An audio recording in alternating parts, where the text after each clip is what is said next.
আসসালামু আলাইকুম রহমতুল্লাহি ওবারকাতু। Welcome to FN Islamic videos. আশা করি আপনারা সবাই ভালো আছেন। আমরাও আলহামদুলিল্লাহ ভালো আছি।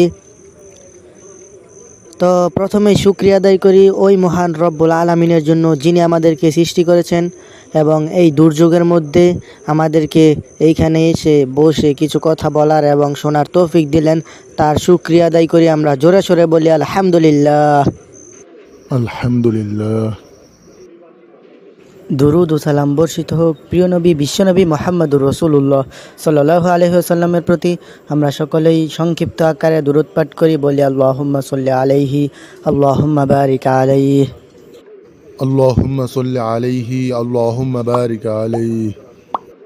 ওস্তাদজি, আজকে যদি যৌতুকের বিষয়ে কিছু আলোচনা করতেন, কারণ এখন তো যৌতুক মানুষ বেশি খাচ্ছে।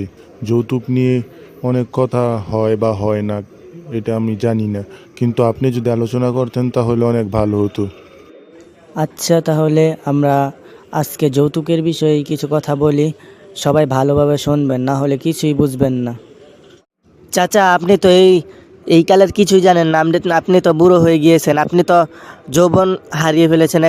এখন তো আর আপনি এই ডিজিটাল যুগের কিছু জানেন না। এখন যে কি হয় এখনকার যুগের একটা ঘটনা আমি আপনাকে বলি, আপনি ভালোভাবে শোনেন। আচ্ছা বাবা।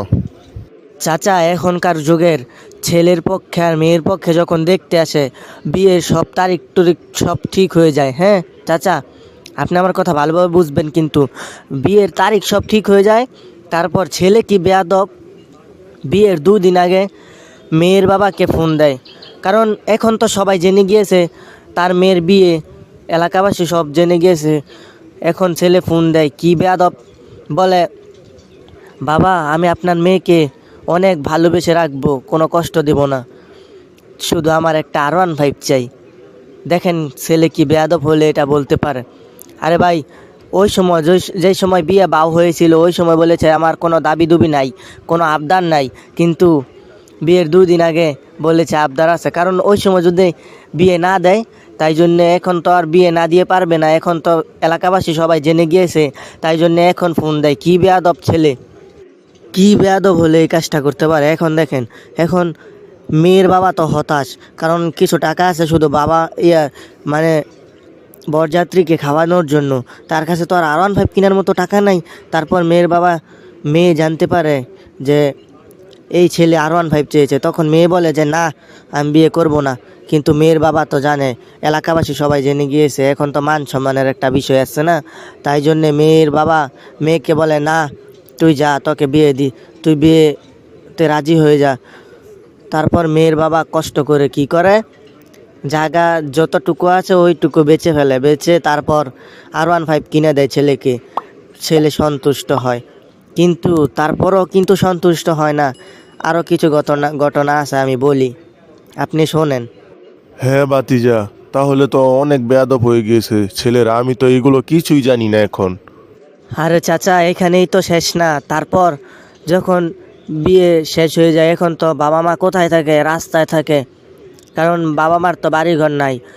এইবার মেয়ে তো পড়ছে আরেক পেছো, কারণ বিয়ের 2-3 মাস হয়ে যায়।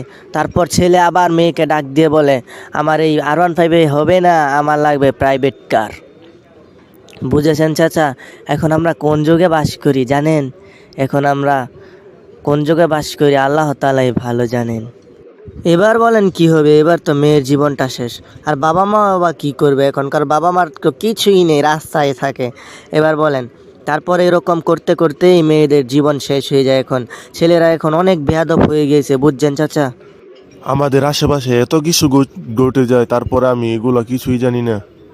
চাচা, আপনার কাছে কি মনে হয় যারা এই ধরনের কাজ করে, যৌতুক খায় পিতামাতার কাছ থেকে, মেয়ের বাবার কাছ থেকে, যারা যৌতুক খায়, তারা কি অনেক ভালো কাজ করে?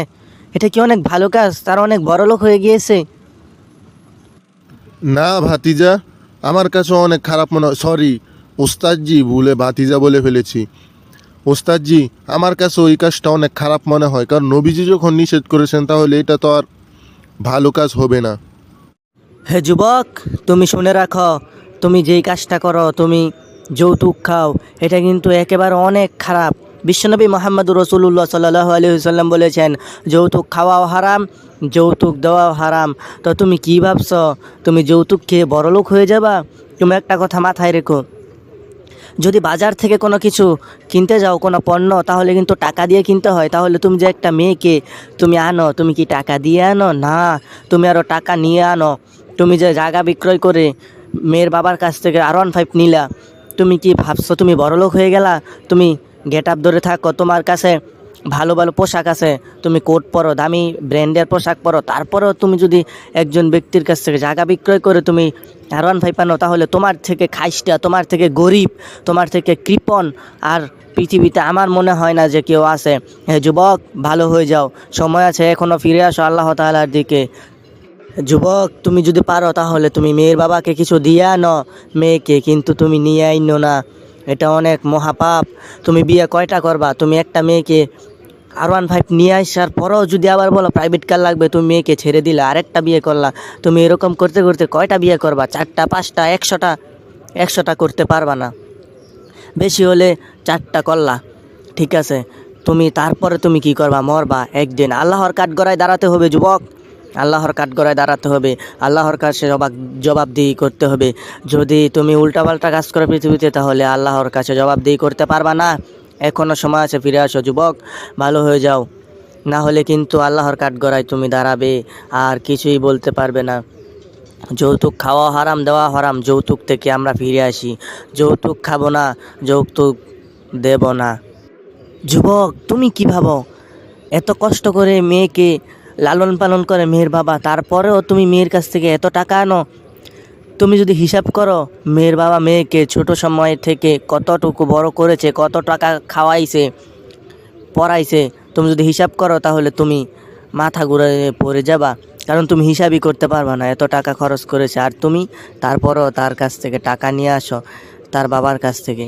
তোমার মতো লজ্জিত আমার মনে হয় না পৃথিবীতে আর কেউ আছে। তোমার লজ্জা হয় না তুমি যে এরকম কাজ করো?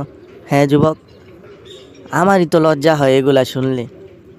হে যুবক, তুমি যদি ভালো না হও তাহলে তোমাকে আমি জোর করে ভালো করতে পারবো না। তুমি যদি ভালো হও, আল্লাহ তাআলা যদি তোমাকে হেদায়েত দান করেন, তাহলে তুমি একটা কথার মাধ্যমেও ভালো হয়ে যেতে পারো। কিন্তু তুমি যদি ভালো না হও, তোমার অন্তর যদি ঠিক না করো, তাহলে তোমাকে পুরো সহিহ বুখারীর পুরো হাদিস শোনাইলেও তুমি ভালো হইতে পারবা না। তাহলে সময় থাকতে ফিরে আসো যুবক। আমার একটা আবদার রইল, আমার একটা রিকোয়েস্ট তোমার কাছে, তুমি ভালো হয়ে যাও, আল্লাহ তাআলার দিকে ফিরে আসো, যৌতুক খাওয়া বন্ধ করে দাও। যৌতুক খাওয়া হারাম, তুমি এটা মাথায় রেখো, সবসময় মনে রেখো, যৌতুক খাওয়া যে হারাম। ওস্তাদজি, আপনি বললেই কি মানুষ ভালো হয়ে যাবে? যৌতুক যারা খায় তারা তো খাবেই। চাচা, আল্লাহ তাআলা আমাকে পাঠাইছেন পৃথিবীতে মানুষকে জানানোর জন্য। আমি যখন জানি তখন আমি তো মানুষকে জানাবোই। যদি আমি না জানাই তাহলে আমারও আল্লাহ তাআলার কাঠগড়ায় দাঁড়াতে হবে। তাই জন্য আমি জানাবো, যদি মানুষ ভালো হয়, আল্লাহ তাআলা যদি হেদায়েত দান করেন, তাহলে অবশ্যই ভালো হবেন। তাই আমি শেষে একটা কথাই বলবো যুবকদেরকে, তোমরা ভালো হয়ে যাও, তোমরা আল্লাহর দিকে ফিরে আসো, তওবা করো, আল্লাহ তাআলা অবশ্যই ক্ষমাশীল এবং দয়াবান। তো অবশেষে আরেকটা কথা বলে নেই, আমাদের এই ভিডিওটি যদি ভালো লেগে থাকে তাহলে অবশ্যই লাইক দিন এবং শেয়ার করুন আপনার ওই সমস্ত বন্ধুদের সাথে যারা যৌতুক খাওয়াকে ছাড়তে পারে না। আর সাবস্ক্রাইব করতে কিন্তু ভুলবেন না। যদি আপনারা পরবর্তী এরকম ভিডিও পেতে চান, তাহলে অবশ্যই সাবস্ক্রাইব করে পাশে থাকা বেল আইকনটি বাজিয়ে রাখুন। আর কী ধরনের ভিডিও পেতে চান আমাদেরকে কমেন্টে জানাবেন। আর যদি ফেসবুক থেকে দেখে থাকেন তাহলে অবশ্যই ফলো করে যাবেন। তো আমরা আজকে এইখানেই বিদায় নিচ্ছি। আল্লাহ আপনাকে ভালো রাখুন, সুস্থ রাখুন, আমিন। সুবহানাকা আল্লাহুম্মা ওয়া বিহামদিকা আশহাদু আল্লা ইলাহা ইল্লা আনতা আস্তাগফিরুকা ওয়া আতুবু ইলাইক। আসসালামু আলাইকুম।